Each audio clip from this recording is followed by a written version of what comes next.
और मेरे प्यारे बच्चों, क्या हाल चाल? सब बढ़िया। ये रिसोर्स एंड डेवलपमेंट का पार्ट थर्ड है। पार्ट वन और टू मैंने अपलोड कर दिया था। अगर वो नहीं देखा है तो पहले वो देख कर के आओ। लिंक डिस्क्रिप्शन में मिल जाएगी। और अगर देख रखा है तो जैसे उन दोनों को पूरा देखा है, इसको भी पूरा देखना। ठीक है, तभी कोई फ़ायदा होगा मेरी मेहनत का। ठीक है, वीडियो पसंद आए तो लाइक करना और चैनल को तो सब्सक्राइब कर ही देना। ठीक है, चलो वीडियो शुरू करते हैं।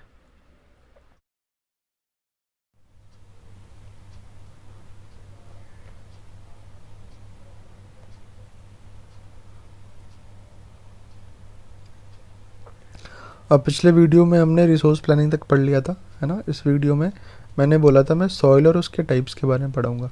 ठीक है, तो चलो स्टार्ट करते हैं। देखो सॉइल क्या होता है। Soil is a kind of resource, ये भी एक रिसोर्स है और इसके बहुत सारे फ़ायदे हैं। जो इसका मेन फ़ायदा है वो ये है कि ये प्लांट्स को ग्रो करवाने में मदद करता है।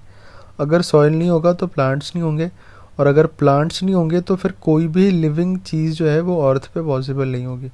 तो सॉइल बहुत इंपॉर्टेंट टाइप का रिसोर्स है ना। तो हमें इसके टाइप्स के बारे में पढ़ना है। ठीक है, अब देखो इसके डेफिनेशन की अगर हम बात करें कि सॉइल होता क्या है, तो soil is the uppermost layer of earth crust which is loose broken and useful for plants. जैसे मैंने बताया प्लांट्स के ग्रो करने में मदद करता है। ठीक है, इसमें कुछ मिनरल्स भी प्रेजेंट होते हैं जो प्लांट की ग्रोथ में मदद करते हैं। कुछ बैक्टीरियाज होते हैं, कुछ वॉर्म्स होते हैं जो कि सॉइल में ही रहते हैं, उनका हैबिटेट ही सॉइल है। ये बहुत सारे माइक्रो ऑर्गेनिजम्स को जगह देता है रहने के लिए, तो इसलिए भी सॉइल जो है वो इम्पॉर्टेंट है। ठीक है, अब क्वेश्चन पूछा जाता है, बहुत बार आ चुका है बोर्ड के एग्जाम्स में, कि सॉइल बनता कैसे है, एक्सप्लेन फॉर्मेशन ऑफ सॉइल, या फिर उसको ऐसे भी बोल देते हैं कि एक्सप्लेन वेदरिंग। ये जो वर्ड है ना, यही बहुत इंपॉर्टेंट है। ठीक है, वेदरिंग क्या होती है? Weathering is the process by which soil forms. Simple से है, सिंपल सी बात है। सॉइल कैसे फॉर्म होता है? तो सॉइल एक वेदरिंग नाम के प्रोसेस से फॉर्म होता है। अब ये वेदरिंग है क्या, है ना। जो वेदरिंग है ये होता क्या है, किस तरीके से जो सॉइल है वो फॉर्म होता है। तो देखो आ, ये डेफिनेशन अगर तुम्हें लिखना हो तो ये लिख लेना, मैं तुम्हें मेरे लैंग्वेज में समझा देता हूँ। ठीक है, लिखने के हिसाब से सही है। ठीक है, मैं तुम्हें लैंग्वेज समझा देता हूँ क्या क्या होती है एक्चुअली वेदरिंग। जैसे मान लो एक बहुत बड़ा पत्थर है ना। तो जब उस पत्थर पर धूप पड़ेगी तो वो एक्सपेंड होएगा, है ना, उसका साइज थोड़ा सा बढ़ेगा, बहुत ज़्यादा नहीं, बहुत थोड़ा सा बढ़ेगा। ठीक है, और जब सर्दी आएंगी तो वो कॉन्ट्रैक्ट होएगा, उसका साइज थोड़ा छोटा होगा, जिसके कारण उसमें क्रैक्स फॉर्म होने लग जाएंगे, है ना। अब उस क्रैक में जब पानी जाएगा तो उस क्रैक का साइज बढ़ता जाएगा, और फिर वो जो पेरेंट, वो जो रॉक था ना बड़ा सा, वो दो तीन पार्ट्स में डिवाइड हो जाएगा। यही प्रोसेस चलता रहेगा बहुत सालों तक, बहुत सालों तक। क्रैक्स बनते रहेंगे, रॉक्स डिवाइड होते रहेंगे, और फाइनली वो डिवाइड हो के बहुत फाइन पार्टिकल्स में कन्वर्ट हो जाएंगे, जिसको कि हम सॉइल कहते हैं। अब ये बहुत फास्ट प्रोसेस तो है नहीं जो कि हम देख सके, बहुत स्लो प्रोसेस है। सैकड़ों साल लग जाते हैं पत्थर से सॉइल बनने में। ठीक है, वो जो पत्थर जिससे सॉइल बनता है उसको हम पेरेंट रॉक कहते हैं। ठीक है, तो वेदरिंग समझ में आ गया क्या होता है। कैसा प्रोसेस जिससे कि पेरेंट रॉक डिकम्पोज होकर के सॉइल बनाता है। कैसे बनाता है? तो ड्यू टू क्लाइमेट चेंज उसमें क्रैक्स आते हैं, क्रैक्स उस रॉक को डिवाइड करता है, और वो फिर फर्दर डिवाइड होकर के सॉइल बनाता है। ठीक है, बहुत सिंपल सी डेफिनेशन है। अब देखो क्या क्या चीज़ें हैं जो कि सॉइल फॉर्मेशन को अफेक्ट करती हैं। अब पूरे इंडिया में हर जगह एक टाइप के सॉइल तो पाए नहीं जाते, अलग अलग टाइप के सॉइल पाए जाते हैं। तो क्या क्या चीज़ें हैं जो कि सॉइल के नेचर को डिसाइड करवाती है? तो सबसे पहली चीज़ है क्लाइमेट, कि वहाँ का क्लाइमेट कैसा है। ठीक है, जैसा वहाँ का क्लाइमेट होगा उसी अकॉर्डिंग वहाँ की सॉइल भी पाई जाएगी।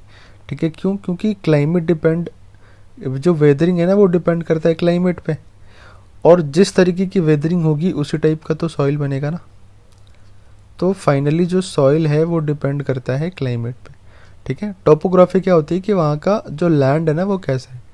ठीक है, किसी भी जगह की टोपोग्राफी मतलब कि वहाँ का लैंड कैसा है। तो जिस टाइप की लैंड होगी उस टाइप का ही वहाँ पर सॉइल पाया जाएगा। Nature of parent rock, parent rock मतलब कि जिससे वो सॉइल बन रहा है। अभी मैंने तुम्हें बताया कि जब भी सॉइल बनता है वो एक रॉक से बनता है। रॉक टूटते जाते हैं और फिर वो सॉइल में कन्वर्ट हो जाता है। तो वो जो पत्थर सॉइल में कन्वर्ट हुआ ना, उस पत्थर को हम पेरेंट रॉक कहते हैं जब वो अपने ओरिजिनल फॉर्म में था। और फिर वो टूट टूट के लास्ट में सॉइल बनाता है। तो जिस टाइप का पेरेंट रॉक होगा उसी टाइप की सॉइल भी फॉर्म होगी। ठीक है, वेजिटेशन मतलब वहाँ का प्लांट, वहाँ पे किस टाइप के प्लांट पाए जाते हैं। ठीक है, अब देखो प्लांट का सॉइल फॉर्मेशन में क्या इंपॉर्टेंस है। किसी भी सॉइल में प्लांट्स हैं, वो प्लांट्स ग्रो करते हैं, बड़े होते हैं, डेड हो जाते हैं और फिर सॉइल में मिक्स हो जाते हैं। और जब वो प्लांट सॉइल में मिक्स हो जाता है ना, तो वो ह्यूमस बनाता है। ह्यूमस क्या है, एक टाइप का न्यूट्रिएंट बोल सकते हो सॉइल का। ठीक है, ये वर्ड बार बार आएगा, याद रखना। सॉइल के न्यूट्रिएंट को ह्यूमस कहा जाता है। और ये कहाँ से आता है, ये प्लांट की डेड बॉडी से आता है। ठीक है, तो जितना ज़्यादा ह्यूमस प्रेजेंट होगा वहाँ पे, जैसा प्लांट प्रेजेंट होगा वैसे वहाँ की सॉइल भी होगी। ठीक है, चलो अब देखो 6 टाइप के सॉइल है, ये बहुत इंपॉर्टेंट है। हर बार एग्जाम में देखने को मिल जाता है, किसी एक टाइप के सॉइल के बारे में पूछ लेते हैं वो। तो टोटल इंडिया में 6 टाइप के सॉइल पाए जाते हैं। Alluvial soil, red soil, black soil, laterite soil, desert soil और माउंटेन सॉइल। इसको हम फॉरेस्ट सॉइल भी कहते हैं। ठीक है, इसको कहीं कहीं पे फॉरेस्ट सॉइल भी लिखा गया है, तो कंफ्यूज मत होना। ठीक है, इन सब के बारे में पढ़ना है। इन सब के बारे में 3-3, 4-4 बातें तुम्हें पता होनी चाहिए, ज़्यादा डिटेल में नहीं पढ़ना। मैं तुम्हें पढ़ा दूंगा डिटेल में, लेकिन तुम 3 या 4 चीज़ें ही याद रखना। ठीक है, देखो ये एल्यूवियल सॉइल है, ये इंडिया में सबसे ज़्यादा पाया जाता है और सबसे ज़्यादा फर्टाइल काइंड ऑफ सॉइल है ये। ठीक है, जितने भी प्लेन एरियाज़ है ना, प्लेन एरियाज़ मतलब रिवर के आसपास, वहाँ पर ये वाली सॉइल पाई जाती है और फर्टिलिटी सबसे ज़्यादा होती है। कल्टीवेशन के लिए बेस्ट टाइप ऑफ सॉइल है ये। ठीक है,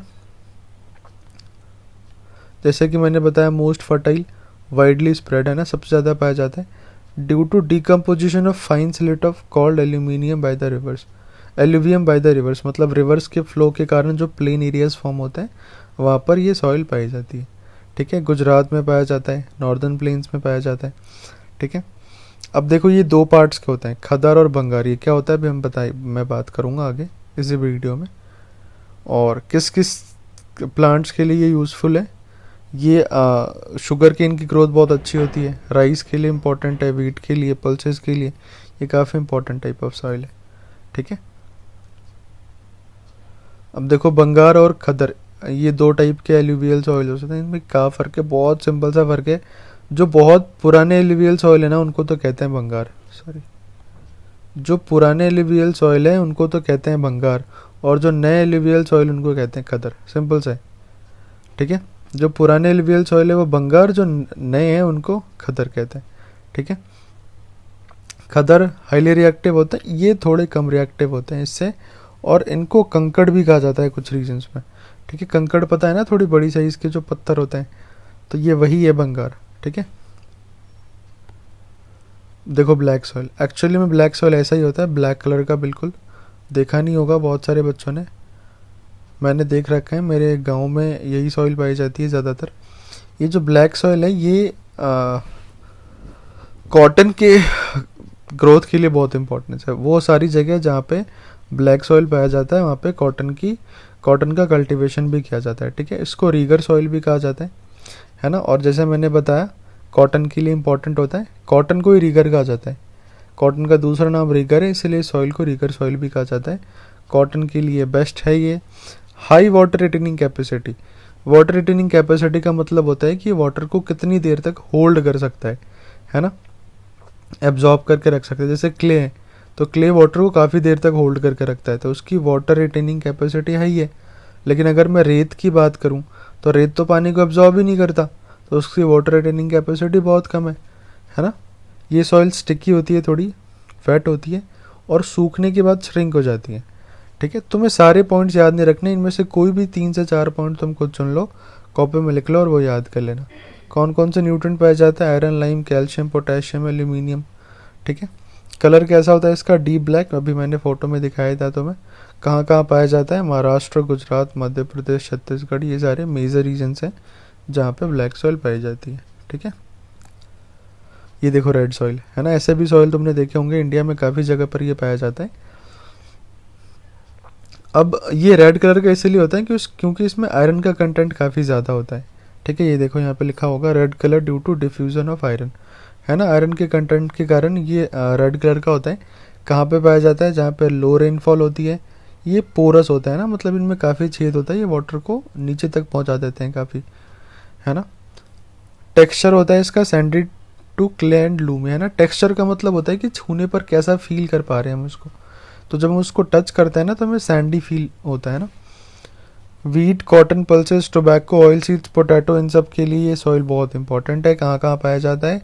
तमिलनाडु, कर्नाटका, आंध्र प्रदेश, उड़ीसा, छत्तीसगढ़, झारखंड, इन सारी जगहों में ये जो सॉइल है रेड सॉइल ये पाया जाता है। ठीक है, चलो देखो लैटेराइट सॉइल, ये दिख रहा होगा तुम्हें, ये जो सॉइल है ना इसी टाइप के सॉइल को हम लैटेराइट सॉइल कहते हैं। लैटेराइट जो ये वर्ड है ना ये एक लैटिन वर्ड है और इसका मतलब होता है, एक सेकेंड, ये जो लेटर वर्ड है ना इसका मतलब होता है ब्रिक। ठीक है, तो समझ गए होंगे कि ये जो सॉइल है ये ब्रिक बनाने के काम में आता है। ब्रिक जिस मिट्टी से बनती है ना वो यही है, वही सॉइल है। ठीक है, जब हम इसको गीला करते तो बहुत सॉफ्ट हो जाता है और जब ठंडा करते हैं ना तो ये बहुत हार्ड भी हो जाता है। ठीक है, इसलिए ब्रिक के लिए एक अच्छा सॉइल है। ये वहीं पर पाया जाता है जहाँ पर टेम्परेचर बहुत ज़्यादा है, हाई रेनफॉल होती हो, है ना। और क्या क्या चीज़ें, कौन कौन से मिनरल्स हैं इसमें? आयरन और एल्यूमिनियम ज़्यादा पाया जाता है, रेड कलर का होता है। अब देखो ये जो रेड सॉइल है ना, ये सॉरी हम लेटराइट सॉइल कर रहे हैं, सॉरी। ठीक है, तो और कौन कौन से प्लांट्स के लिए यूज़फुल है? राइस, रागी, शुगर केन, कैशम नट्स, ये सारी चीज़ें यहाँ पे उगाई जाती हैं। ठीक है, इन सारी चीज़ों के लिए ये सॉइल जो है बहुत यूज़फुल है। एरिड सॉइल तो राजस्थान में ही पाई जाती है ना। जो रेतीली मिट्टी होती है ना उसको ही एरिड सॉइल कहा जाता है। तो एरिड सॉइल की सबसे मेन प्रॉपर्टी तो ये है कि ये वाटर रिटेनिंग कैपेसिटी बहुत कम होती है, ये वाटर को होल्ड नहीं कर पाता, इसीलिए इसमें लैक ऑफ मॉइस्चर होता है, ये देखो, है ना। और ह्यूमस भी कम होता है क्योंकि प्लांट्स नहीं होता है यहाँ पे। ठीक है, सॉल्ट कंटेंट ज़्यादा होता है, इसीलिए राजस्थान में एक सॉल्ट लेक भी है, सांबर लेक, है ना। इंडिया में एक ही सॉल्ट लेक है जिसको सांबर लेक, क्यों? क्योंकि यहाँ का जो सॉइल है ना उसमें सॉल्ट कंटेंट ज़्यादा होता है। ठीक है, टेक्सचर सैंडी, है ना। कलर कैसा होता है इसका? रेड और थोड़ा ब्राउनिश में हो सकता है। राजस्थान के वेस्टर्न पार्ट्स में ये पाया जाता है। ठीक है, 3-3, 4-4 पॉइंट तुम्हें सबसे याद करनी है। फॉरेस्ट सॉइल, जिसको कि मैंने बताया था माउंटेनियस सॉइल्स भी कहा जाता है। ठीक है, कंफ्यूज मत होना, फॉरेस्ट सॉइल और माउंटेनियस सॉइल दोनों एक ही चीज़ होती है ना। तो नाम से पता चल रहा है कि वो सारे सॉइल जो माउंटेन रीजन्स में पाए जाते हैं उन सारे सॉइल को फॉरेस्ट सॉइल कहा जाता है। ठीक है, अब देखो ये कहाँ पाए जाते हैं? जहाँ पे सफिशिएंट रेनफॉल अवेलेबल हो, है ना। तो सिंपल सी बात है, हमें पता है जहाँ पे ज़्यादा फॉरेस्ट होंगे वहाँ पे ज़्यादा रेनफॉल भी होगी, है ना। इसका जो स्ट्रक्चर है वो डिपेंड करता है कि वो कौन से माउंटेन पे, माउंटेन का इन्वायरमेंट क्या है। ठीक है, जो सॉइल का स्ट्रक्चर है वो माउंटेन के इन्वायरमेंट पे भी डिपेंड करता है। कोई माउंटेन ज़्यादा ऊंचे होते हैं, कोई छोटे होते हैं, तो उससे भी सॉइल के पर काफ़ी इफेक्ट पड़ता है। ठीक है,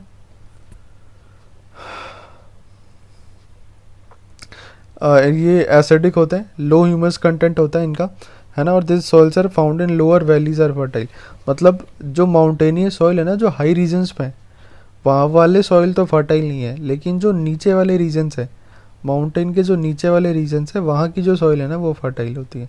ठीक है, अब देखो सॉइल इरोजन, ये मैंने पिछले वीडियो में लैंड डिग्रेडेशन का जो टॉपिक पढ़ाया था ये वही है सेम। ठीक है, जब सॉइल के ऊपर की जो लेयर होती है फर्टाइल लेयर, जब वो किसी रीजन से मूव कर जाती है एक जगह से दूसरे जगह तक, उसी को हम कहते हैं सॉइल इरोजन। ठीक है, तो क्यों मूव करेगी? देखो डेफिनेशन अगर पूछे तो डेफिनेशन है हमारे पास, removal of top soil from one place to another by natural agencies is called soil erosion. ठीक है, तो ये तो हो गई इसकी डेफिनेशन कि मिट्टी का एक जगह से दूसरी जगह तक पहुंच जाना bye natural agencies called like water और विंड। ठीक है, इज कॉल्ड सॉइल इरोजन, है ना। क्यों कॉज होता है? रनिंग वाटर एंड विंड, मैंने बता दिया। और क्या क्या रीजन है इसके? डिफॉरेस्टेशन, पेड़ काटते हैं तो जो सॉइल है वो लूज हो जाती है और फिर उसके इरोड होने के चांसेस बढ़ जाते हैं। ओवर ग्रेजिंग का क्या मतलब होता है? प्लांट्स जब एनिमल्स जब ग्रेज करता है ना तो वो जब जड़ के साथ ही उखाड़ने लग जाए प्लांट्स को, है ना, तो हम उसको ओवर ग्रेजिंग कहते हैं। और जब रूट्स निकल जाते हैं ना सॉइल में से तो सॉइल लूज हो जाती है, और जब सॉइल लूज हो जाती है ना तो फिर वो उसका सॉइल इरोजन बहुत ईजिली हो जाता है। ठीक है, तो ओवर ग्रेजिंग से भी सॉइल इरोजन होता है। ठीक है, दो टाइप की सॉइल इरोजन होती है, गली इरोजन एंड शीट इरोजन। ये क्या है देखो, अभी बता रहा हूँ। देखो एक फोटो देखो, ये देखो ये गली इरोजन है, ये देख रहे हो, ये गली जैसी है ना, ये जो पोर्शन है ना ये गली जैसा, तो इस कारण ही इसको गली इरोजन कहा जाता है। ठीक है, अब ये क्यों फॉर्म होता है? रेन वाटर जब अनइवन लैंड पे ट्रैवल करता है ना, तो ये डीप चैनल्स बनाने लग जाता है। ठीक है, एक डीप चैनल्स बनाने लग जाता है जिसको कि हम गलीज कहते हैं, है ना। और इस टाइप की इरोजन को हम गली इरोजन कहते हैं। ठीक है, नाम में ही छिपा है सब। अब देखो इसके नाम में क्या है, शीट। तो शीट का मतलब क्या होती है, परत। तो देखो ये वाला जो रीजन है ना, ये इसमें क्या हो रहा है, इसमें सॉइल की एक लेयर ही गायब है, एक परत ही गायब है सॉइल की, है ना। तो यहाँ पर क्या हुआ कि सॉइल की एक परत ही उड़ के कहीं चली गई। तो इस टाइप की इरोजन को हम क्या कहते हैं, शीट इरोजन। ठीक है, अगर डेफिनेशन लिखना चाहो तो यहाँ से लिख सकते हैं। ठीक है, ये इसकी डेफिनेशन है। अब देखो सॉइल इरोजन से बचने के क्या क्या तरीके हैं ना। अगर सॉइल इरोजन से हम बचना चाहते हैं, हम चाहते हैं हमारी जो फर्टाइल मिट्टी है वो कहीं ना आ जाए, तो उसके लिए क्या क्या तरीके हैं। तो सबसे जो पहला तरीका है दैट इज़ कॉन्टूर प्लविंग। कॉन्टूर प्लविंग में क्या होता है, हम ऐसे पाथ बना देते हैं ना जिससे कि जो रनिंग वाटर है ना उसका फ्लो कम हो जाए। और जब रनिंग वाटर का फ्लो कम हो जाएगा तो वो सॉइल को अपने साथ नहीं ले जा पाएगा। ठीक है, तो सॉइल इरोजन नहीं होगा।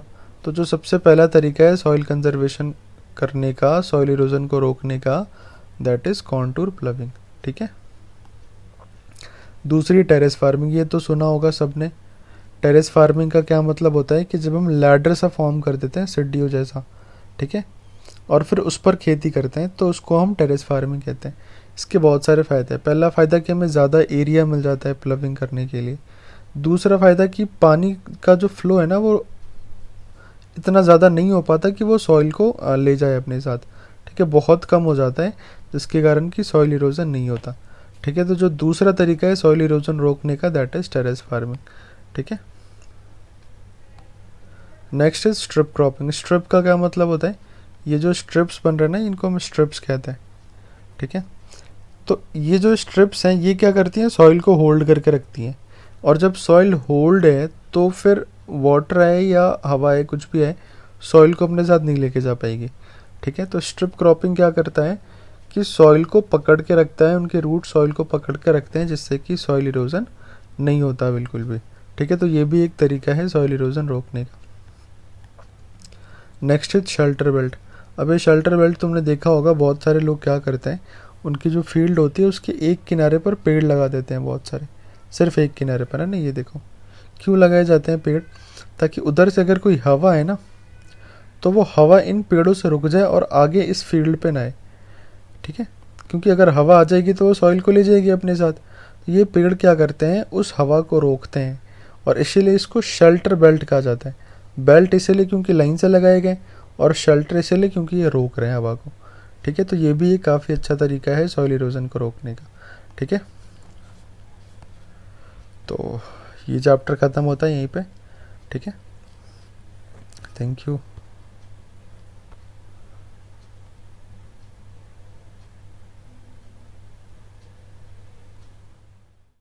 देख ली वीडियो, कैसे लगी कमेंट में ज़रूर बताओ कैसी लगी वीडियो। अच्छी लगी तो लाइक करो, चैनल को सब्सक्राइब करो और अपने सारे दोस्तों के साथ शेयर करो, ताकि तुम्हारे जितने भी दोस्त हैं सबको इसका फ़ायदा मिल सके।